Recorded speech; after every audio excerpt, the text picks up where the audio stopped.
Hey guys, this is Alex. This is a remaster of an old video that I deleted. It's about primate locomotion and the various types that it comes in.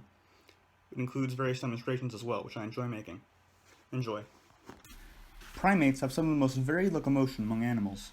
Arboreal locomotion, the chief method of movement for most primates, has at least as many types embedded in it as flight or swimming does, much more than the mere walking on the ground that most mammals use.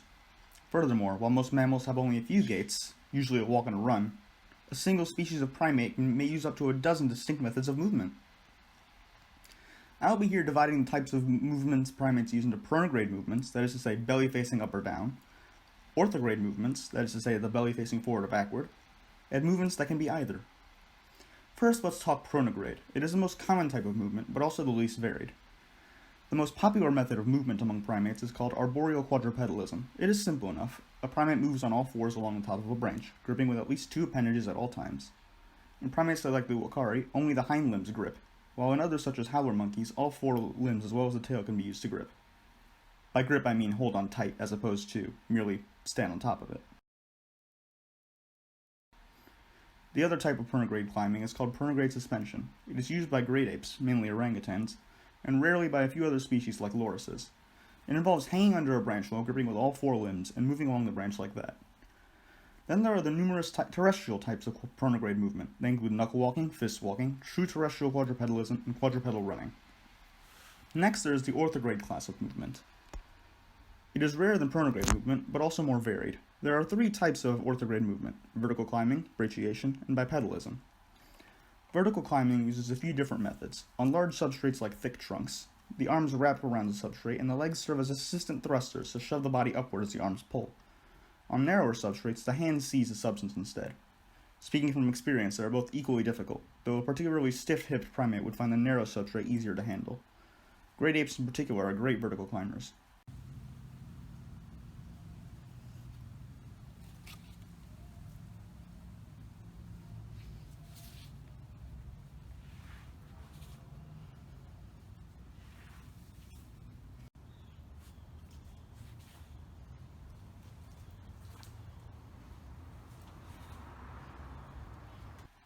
Brachiation, meanwhile, can be divided into two types: true brachiation and semi-brachiation. True brachiation is used only by gibbons and involves swinging and leaping. One arm grabs a branch, swings the body, and then lets go, shooting the body forward, and the other arm ready to repeat the cycle. Semi-brachiation is sometimes called bimanual suspension, and involves simply palming the body along underneath a branch.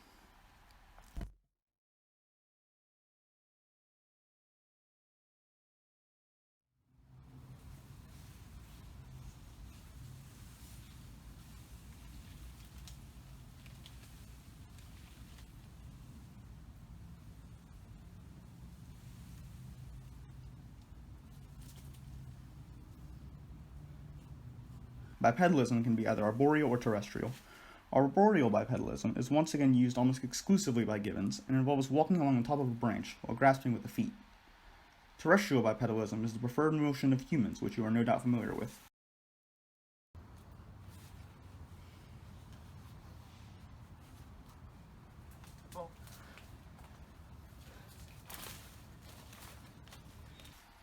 Finally, there are the multivariate types of movement. These are referred to as bridging and leaping. Bridging involves reaching out across a gap to snag a handhold, and then hauling the body across the gap.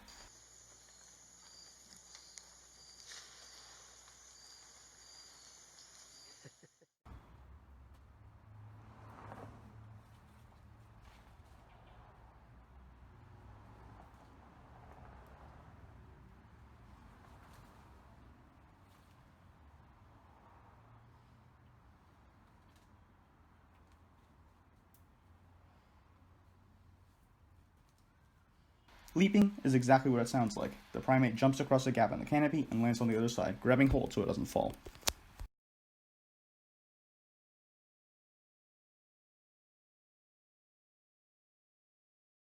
Thanks for watching. I hope you enjoyed.